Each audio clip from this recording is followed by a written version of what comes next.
আপনাদেরকে বললাম, এটা মনে রাখতে হবে, নিজের সন্তান, নিজের পরিবার পরিজনের জন্য আল্লাহর কাছে দুনিয়া চাওয়ার দরকার নাই, আখিরাত চাইতে হয়। এই যে উনি চাইলেন, রব্বানা ওয়াজআলনা মুসলিমাইনি লাক। ইব্রাহিম নবী বললেন, আল্লাহ আমি এবং আমার সন্তান ইসমাইলকে ইসলামের উপরে মজবুতি দান করেন, দৃঢ়তা দান করেন, মৃত্যু পর্যন্ত যেন আমিও আমার সন্তানও দ্বীনের উপরে থাকে, ইসলামের উপরে থাকে। এরপরে 3 নম্বর দোয়া। 1 নম্বর দোয়া হলো, আল্লাহ আমাদের খেদমতটুকু কি করেন, কবুল করেন। 2 নম্বর দোয়া হলো, আল্লাহ বাপফুত দুইজনকেই আপনার ইসলামের উপরে, দ্বীনের উপরে দৃঢ়তা, মজবুতি, কায়েম ইস্তেকামত দান করেন। 3 নম্বর, এবার উনি দোয়া করে দেখেন, এখন তো দোয়া করলো নিজের লাইগা, এই ছেলের লাইগা, কিন্তু আল্লাহ চাইলো তো চিরেই তার ঘরেও তো জিফুত হইব না। আবার ইসমাইল বড় হবে, বিবাহ করবে, তারও তো সংসার হবে, ভবিষ্যতে উনার তো নাতি নাতনি হবে, তাদের ঘরে আরও হবে, এভাবে তো কিয়ামত পর্যন্ত উনার বংশের একটা ধারা চলতে থাকবে। এবার উনি কি ফিকিরমান্দ ইব্রাহিম নবী, উনি বলছে, ওয়ামিন দুররিয়াতিনা উম্মাতাম মুসলিমাতাল লাক। রব্বুল আলামিন কিয়ামত পর্যন্ত আমার যেই বংশধারা, ইসমাইলের যেই বংশধারা, এই বংশধারায় কিয়ামত পর্যন্ত আপনি আপনার অনুগত উম্মতে মুসলিমা হিসাবে আমার বংশধরের একটি অংশকে অবশ্যই কবুল করেন। এমন যেন না হয় 100 বছর পরে ভালো বংশ ছিল, নেককার বংশ ছিল, নামাজি বংশ ছিল, দাদা নেককারা ছিল, বাপ নেককারা ছিল, ফুতেও কিছু কিছু নামাজ পড়তো, এরপরে আইয়া 70 বছর পরে এখন আর কেউ নামাজ পড়ে না, কেউ আল্লাহরে চিনে না, সব আল্লাহর নাফরমানি করে শেষ। ইব্রাহিম আলাইহিস সালাম বলছে, এমন যেন কখনো না হয়, কিয়ামত পর্যন্ত আমার বংশধারায় একটা অংশ যেন এমন থাকে যে যারা সর্বদাই উম্মতে মুসলিমা, আপনার আনুগত্য, আপনাকে আত্মসমর্পণকৃত, আপনার আপনার আদেশ মানে এরকম মুসলিম একটা গ্রুপ, একটা বংশের একটা অংশ কিয়ামত পর্যন্তের জন্য আপনি কবুল করে নেন। হ্যাঁ, এজন্য হাদিসে আছে, আমাদের নবী সাল্লাল্লাহু আলাইহি সাল্লামের কাছে একবার মদিনার সাহাবীরা দোয়া চাইছিল, আনসার। ওনারা বলছিল, ইয়া রাসূলুল্লাহ, আমাদের আনসার যারা, আমরা মদিনার আপনার সাহাবীদেরকে, মক্কার সাহাবীদেরকে সাহায্য সহযোগিতা করেছি জীবনভর, আপনি আমগুলো লাগে একটু দোয়া করেন। হাদিসে আছে নবীজি দোয়া করছে, আল্লাহুম্মা গফিরিল আনসার, আল্লাহ আমার আনসারি মদিনার সাহাবীদেরকে মাফ করে দেন। এরপরে নবীজি বলছে, ওয়া বানিল আনসার, আল্লাহ আমার আনসারীদের সন্তানদেরকে মাফ করে দেন। ওয়া আবনায়ে বানিল আনসার, তাদের সন্তানের সন্তানদেরকে মাফ করে দেন।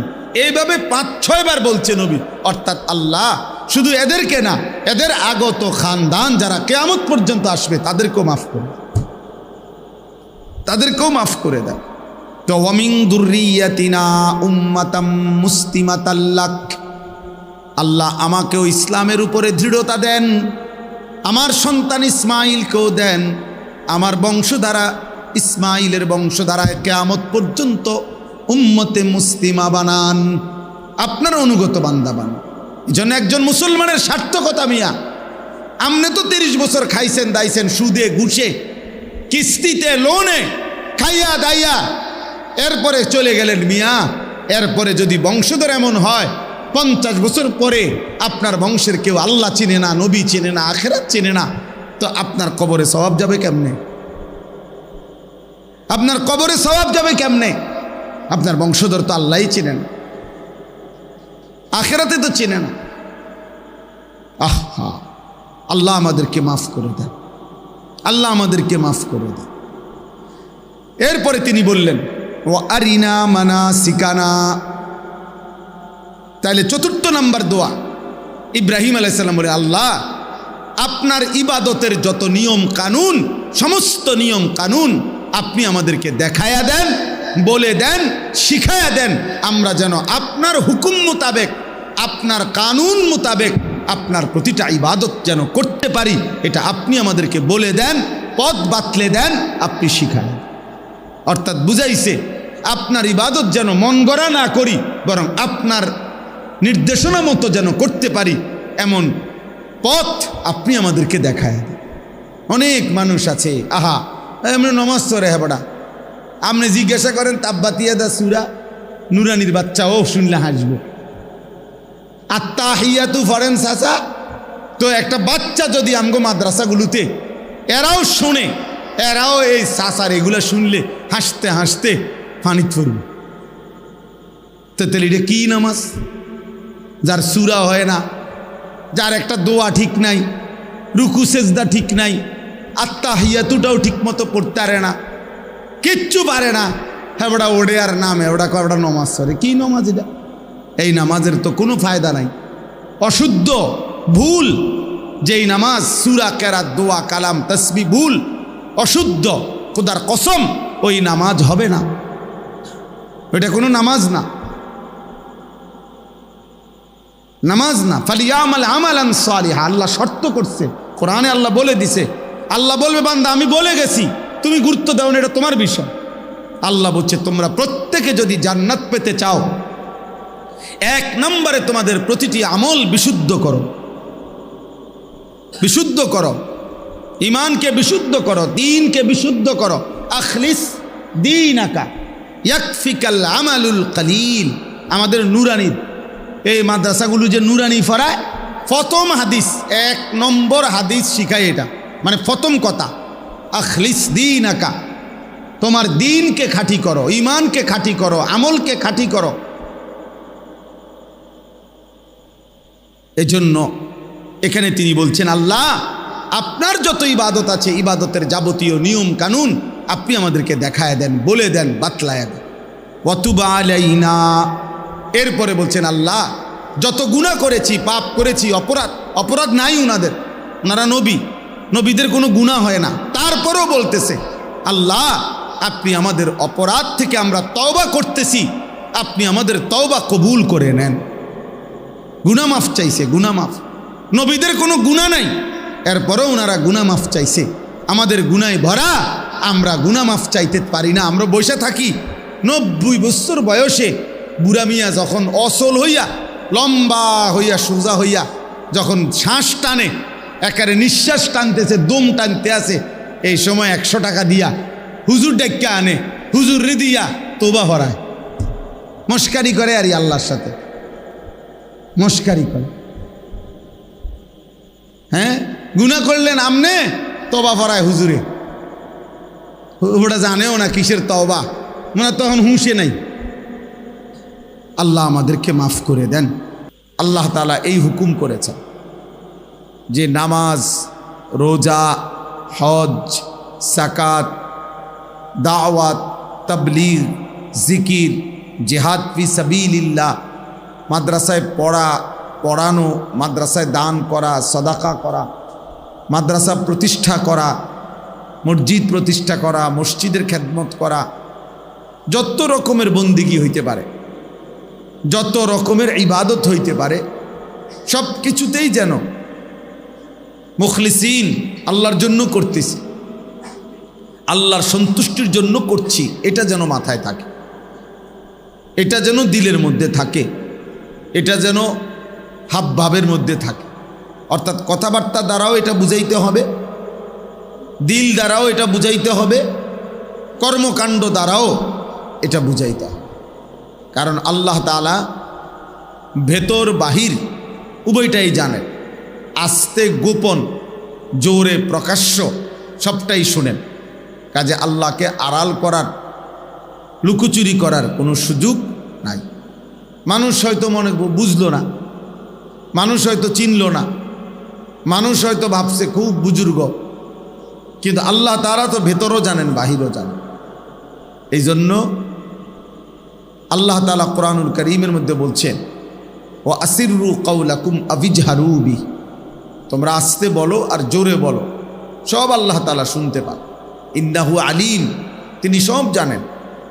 এমনকি বিদাতিস সুদূর, অন্তরের গভীরে যা আছে আল্লাহ তাআলা তাও জানেন। তাহলে এই জন্য আমি কিংবা আপনি কেউ কোনো আমল আল্লাহর জন্য করছি কি না এটা লুকাইবার কোনো সুযোগ নাই।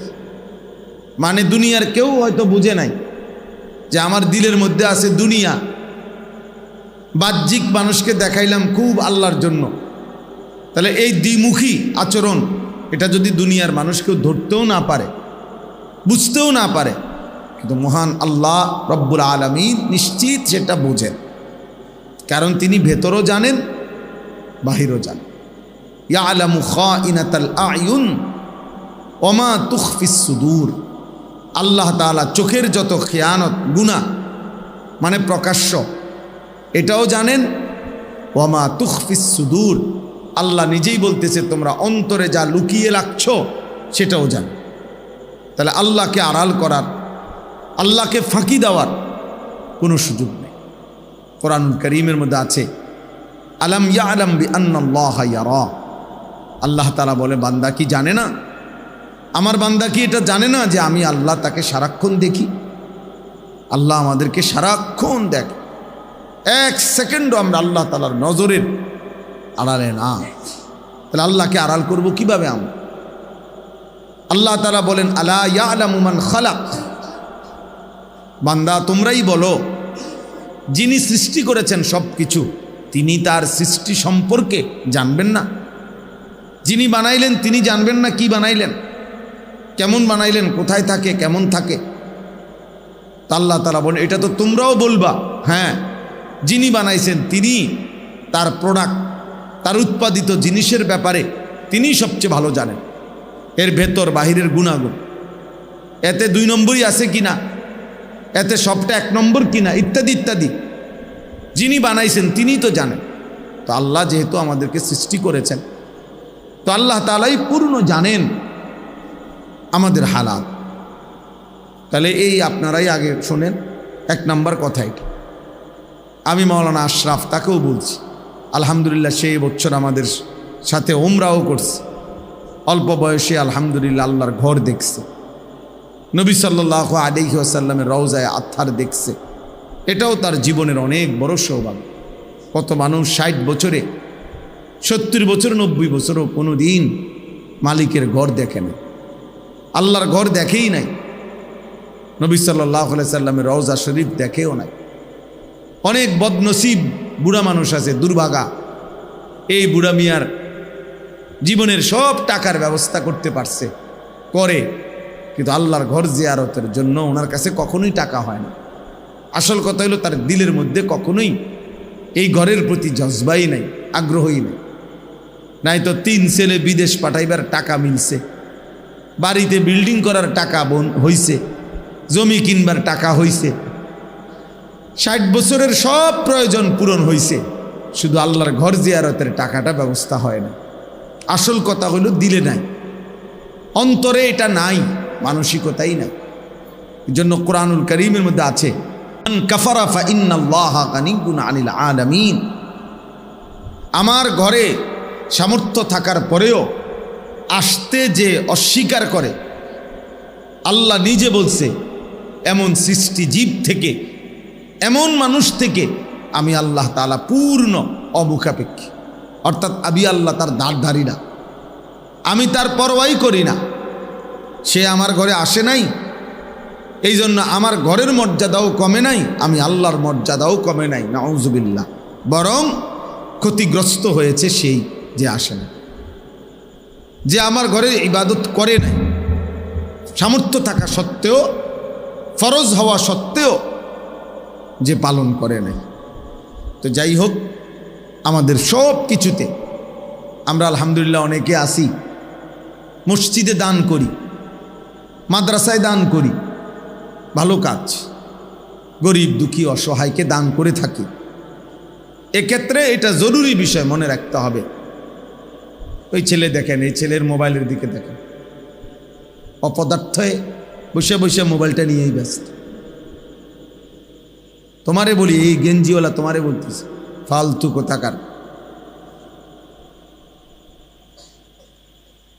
বেওকুফ, মানে মোবাইল টিপতানি বসছো এখানে, ফাইজলামি করতে বসছো। জি, হেঁটে হেঁটের মোবাইল লইয়েই ব্যস্ত।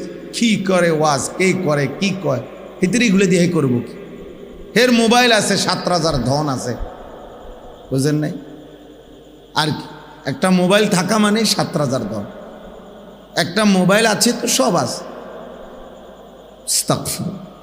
তো চলেন, তাহলে আমরা প্রথম এটা বললাম, আমাদের দুনিয়ায় আলহামদুলিল্লাহ আমরা কম বেশি প্রত্যেকেই দান সৎকা করি, ভালো কাজ করি, সমাজের কল্যাণে অনেক কাজ করি, নিজেরা ইবাদত আমল করে থাকি। এই সবটার মধ্যে আমাদের এটা খেয়াল রাখতে হবে, ইখলাস জরুরি। আল্লাহর জন্য হলো কিনা, আল্লাহর জন্য। তারার মসজিদে আমি দিয়ে লাভ কি? তারা কি আর আমারে পরে চিনবুনি? তাই তো বোঝা গেল, আমনের কথার দ্বারাই তো স্পষ্ট হয়ে গেল আপনি কি জন্য দান করলেন। হ্যাঁ, হেইতের মাদ্রাসা আমি দিমু কিতাম, হ্যাঁ, আমার কি? তারার মাদ্রাসা, তারার নাম হইব, আমরার কিতা। এই তো তাইলে বোঝা গেল আপনার যেহেতু নাম হইতো না, দুনিয়ার মানুষ আপনার নাম নিত না, এই জন্য দিতেন না। তো মানুষের জন্যই তো করলেন, মানুষের জন্যই তো করলেন। এই জন্য এটা জরুরি, এটা বুঝা আমাদের। কিন্তু সামান্য শব্দের ভুলে, বাক্যের ভুলে, কথার ভুলে আমাদের ইখলাস নষ্ট হয়, আল্লাহর জন্য আর বিষয়টা থাকে না। তাহলে টাকায় টাকা গেল, কষ্টে কষ্ট গেল, অথচ যদি আল্লাহ গ্রহণ না করে তো একেবারে বেশি লস ছাড়া আর কিছু না। এই জন্য কোরআনুল কারীমের তিলাওয়াত, 5 ওয়াক্ত নামাজ, দান সাদাকা, সমস্ত বন্দিগি আল্লাহর জন্য করা উচিত, আল্লাহর জন্য করা উচিত। হাদিসের মধ্যে আছে, নবী সাল্লাল্লাহু আলাইহি ওয়াসাল্লাম বলেন, মান আহাব্বা লিল্লাহ ওয়া আবগাদা লিল্লাহ ওয়া আ'তা লিল্লাহ ওয়া মানা'a লিল্লাহ। যে কাউকে ভালোবাসলো আল্লাহর জন্য, যে কারো বিরোধিতা করলো আল্লাহর জন্য। একজন নেককার লোককে আমি ভালোবাসলাম তো আল্লাহর জন্য, সে আল্লাহর ইবাদত করে। একজন চোর, ডাকাত, মদখোর, গাঁজাখোর, বাটপার, সিটার, তাকে আমি অপছন্দ করলাম আল্লাহর জন্য, যে সে আমার আল্লাহর নাফরমান, এই জন্য আমি তাকে পছন্দ করি। ও আ'তা লিল্লাহ, নবী সাল্লাল্লাহু আলাইহি ওয়াসাল্লাম বলেন, যে কাউকে দান করলো, কিছু দিল আল্লাহর জন্য। ও মানা'a লিল্লাহ, নিষেধ করলো মানে দিল না। তুমি এটা গানের মধ্যে খরচ করবা, তুমি এটা নাচে গানে খরচ করবা, খেল তামাশায় খরচ করবা, গুনার কাজে, নারীর আড্ডায়, মদের আড্ডায়, জুয়ার আড্ডায় খরচ করবা, আমি দেব না। তো আল্লাহর নবী সাল্লাল্লাহু আলাইহি সাল্লাম বলেন, নিষেধ করলো, দান করলো না, এটাও আল্লাহর জন্য। নবীজি বলেন, এই 4টা আল্লাহর জন্য যার হলো, ভালোবাসলো আল্লাহর জন্য, বিরোধিতা করলো আল্লাহর জন্য, দিল আল্লাহর জন্য, নিষেধ করলো আল্লাহর জন্য, ফাকাদ ইস্তাকমালাল ঈমান, তার ঈমান পূর্ণ হয়ে গেল। তার ঈমান কি হয়ে গেল? পূর্ণ হয়ে গেল, তার ঈমান পূর্ণ হয়ে গেল। তাইলে কি বুঝা গেল? আমাদের সব কিছু, আমরা মুসলমান, আপনি বুঝেন না, আপনি গ্রামের মানুষ, আপনি সিধা সাদা মানুষ, এই সমস্ত কথা বললে হবে না বাপ। জওয়ান বলেন আর বুড়া বলেন, আমরা মুসলমান, আমরা মুমিন, আমাদেরকে এটা বুঝতেই হবে যে আমার আখিরাত আছে, আমার কবর আছে, আমার পরকাল আছে। অতএব এই কথা যদি আমরা বুঝি, তাহলে আমাদের সমস্ত কর্মকাণ্ডই হওয়া উচিত আল্লাহর জন্য, আল্লাহর নির্দেশনায়, রাসূলুল্লাহ সাল্লাল্লাহু আলাইহি সাল্লামের তরিকায়। এটাই আমাদের জীবন। আপনি যদি নাও বোঝেন মরে যাবেন, আপনি যদি পুরাও বোঝেন মরে যাবেন, খেয়াল করলেও মরে যাবেন, বেখেয়াল হইলেও মরে যাবেন। অলসতার লোকটারও মৃত্যু হয়, ব্যস্ততম লোকটারও মৃত্যু হয়। কাজেই আমাদেরকে মরতেই হবে, হাসি কিংবা কাঁদি, আনন্দ কিংবা বেদনায় চলে যেতে হবে। আমরা প্রত্যেকে ইনশাআল্লাহ, আমি এই মাদ্রাসা দেখে, মাদ্রাসার এই সুন্দর আয়োজন দেখে এই জন্য বললাম, এসব কিছু যেন আল্লাহর সন্তুষ্টির জন্য হয়, আল্লাহর সন্তুষ্টির জন্য হয়, আল্লাহ যেন গ্রহণ করে, আল্লাহ যেন কবুল করে। বলেন আমিন। এবার দেখেন এই আয়াত, 3টা আয়াত পড়ছি অল্প কথায়। এই 3টা আয়াতের তর্জমা শুনাইলে আমার কথা শেষ। প্রথম পারায়, দ্বিতীয় সূরা, সূরায়ে বাকারার 127, 128, 129 এই 3টি আয়াত আমি তেলাওয়াত করেছি এই অল্প একটু সময়। এই 3টা আয়াতের তর্জমা শোনাবো, এরপরে আমার কথা শেষ হবে ইনশাআল্লাহ। এই 3টা আয়াত মূলত ইব্রাহিম আলাইহিস সালামের ঘটনাকে দোয়াকে কেন্দ্র, ইব্রাহিম আলাইহিস সালামের ব্যাপারে একটা বিশেষ কথা এখানে আছে, এবং ইব্রাহিম আলাইহিস সালামের একটা সেরা দোয়া, কতগুলো কথা এখানে আল্লাহ তাআলা বলছেন এটা আছে। ইব্রাহিম আলাইহিস সালাম একজন অন্যতম নবী রাসূল, আল্লাহ তাআলার বহুতই পছন্দের মহব্বতের প্রিয় একজন নবীর নাম হলো ইব্রাহিম আলাইহিস সালাম। কোরআনুল কারীমের মধ্যে আছে, আল্লাহ তাআলা বলেন ওয়া ইযিবতালা ইব্রাহিমা রাব্বুহু বিকালিমাতিন ফাতাম্মাহুন্না। আল্লাহ তাআলা নিজেই বলতেছেন ইব্রাহিমকে তার রব আল্লাহ বহু কথার দ্বারা বারবার পরীক্ষা নিয়েছেন, প্রত্যেক পরীক্ষায় তিনি শতভাগ পরিপূর্ণভাবে উত্তীর্ণ হয়েছে। তাহলে ইব্রাহিম আলাইহিস সালাম আল্লাহর এমন একজন নবী ছিলেন, এমন একজন বন্ধু ছিলেন যাকে আল্লাহ তাআলা বারবার পরীক্ষা করছেন। তাফসীরের মধ্যে আছে, কেউ বলছেন 30টা পরীক্ষা করছেন, কেউ বলছেন 70টা পরীক্ষা করছেন। কি বিষয়ের পরীক্ষা নিছেন? একটা বিষয়ে পরীক্ষা নিছেন ইব্রাহিম আলাইহিস সালাম থেকে আল্লাহ। পরীক্ষার ধরন ছিল ভিন্ন ভিন্ন, কিন্তু মূল বিষয় ছিল একটাই, উদ্দেশ্য একটাই। মহান আল্লাহ পাক রব্বুল আলামিন একেবারে ছোট্ট থেকে শেষ বয়স পর্যন্ত ইব্রাহিম আলাইহিস সালামের জন্য একটা জিনিস চেয়েছেন ইব্রাহিম আলাইহিস সালাম থেকে, যে ইব্রাহিমের কলিজায় দিলের মধ্যে আল্লাহর সৃষ্টি মাখলুক, দুনিয়া, স্ত্রী, সন্তান, অর্থ, বিত্ত, নিজের জীবন, এই সব কিছুর চাইতে আল্লাহকে বেশি ভালোবাসে কিনা, আল্লাহর মহব্বত সর্বোচ্চ কিনা, এই কথাটা আল্লাহ তাআলা বারবার তার থেকে পরীক্ষা নিয়েছে। ছোট্টবেলায় মা বাবার মূর্তি পূজার বিরোধিতা করছেন, আল্লাহ তাআলা দেখতে চাইছেন মা বাবার ভালোবাসা বেশি না আল্লাহর ভালোবাসা বেশি। এরপরে নমরুদ সহ পুরা জাতির বিরুদ্ধে, পুরা কওমের বিরুদ্ধে, মূর্তি পূজার বিরুদ্ধে তাদের বিরোধিতা করছেন ইব্রাহিম আলাইহিস সালাম। আল্লাহ দেখতে চাইছেন আল্লাহর ভালোবাসা বেশি না স্বগোত্রীয় লোকের প্রতি ভালোবাসা বেশি। এখানেও তিনি প্রমাণিত হয়েছে যে আল্লাহকে ভালোবাসেন বেশি। নমরুদের আগুনের কুণ্ডুলিতে ফেলে দিছে, এখানে তার নিজের জান, নিজের জীবন বিপদগ্রস্ত হয়েছে। আল্লাহ দেখতে চাইছেন ইব্রাহিম নিজের জীবনকে বেশি ভালোবাসে না আল্লাহকে বেশি ভালোবাসে। এজন্য আগুনে পড়বার মুহূর্তেও তাফসীরের মধ্যে আছে জিব্রাইল, মিকাইল, ইসরাফিল, আজরাইল, এই 4 ফেরেশতা ওনাকে বলছেন, হে নবী ইব্রাহিম, আপনি বললে আমরা আপনাকে এই আগুন থেকে বাঁচাইয়ে দেব। তিনি বলছেন, না, তোমরা যাও, আমি যেই আল্লাহর জন্য আগুনে পড়তে যাচ্ছি তিনি আমাকে দেখতেছেন, তিনি আমাকে দেখছেন। হাসবি আল্লাহ, আমার আল্লাহই আমার জন্য যথেষ্ট, আল্লাহই যথেষ্ট। তাইলে উনি নিজের জানের চাইতেও আল্লাহকে বেশি ভালোবাসেন, এটা প্রমাণ করছে। নিজের বংশ স্বজন থেকে, নিজের দেশ, জাতি, গোত্র, গোষ্ঠী, সম্প্রদায় থেকে আল্লাহকে বেশি ভালোবাসেন, আপন মা বাবার চাইতেও বেশি আল্লাহকে ভালোবাসেন। এরপরে আল্লাহ তাআলা ওনাকে একটা 84 বছর বয়সে অনেক কান্নার পরে একটা মাসুম বাচ্চা, একটা সন্তান দান করছেন। ইসমাইল আলাইহিস সালাম, এই ছেলেটাকে নিয়ে আল্লাহ তাআলা বারবার পরীক্ষা করছে। একবার বলছে ইসমাইলকে কোলে নিবা না, আদর করবা না, চুমা দিবা না, উনি মেনে নিছে।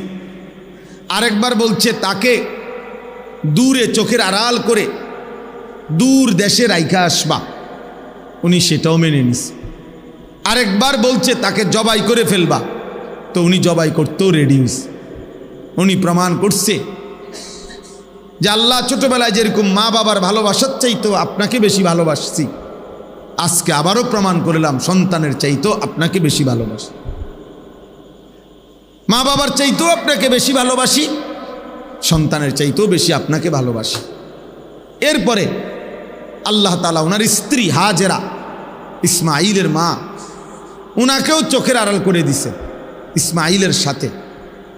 বলছে স্ত্রী এবং ছেলেকে দূরে পাঠায় দাও, চোখের আড়াল করে দাও। ইব্রাহিম আলাইহিস সালাম, আমি সংক্ষেপে বললাম আর কি, এত রাজি হয়েছেন, এত দূরে পাঠাই দিয়ে আসছেন তাদেরকে, একেবারে ঘাস তরু লতা পানি বিহীন, জনমানবহীন একেবারে মরুভূমি, সেখানে একাকী রেখে আসছেন। আল্লাহকে প্রমাণ করে দেখাইছেন আল্লাহ স্ত্রীকে নয় আপনাকে বেশি ভালোবাসে, ছেলেকে নয় আপনাকে বেশি ভালোবাসে, মা বাপকে নয় আপনাকে বেশি ভালোবাসি, আত্মীয় স্বজন বংশধরকে নয় আপনাকে বেশি ভালোবাসি, আমার নিজের জীবন নয় আপনাকে বেশি ভালোবাসি।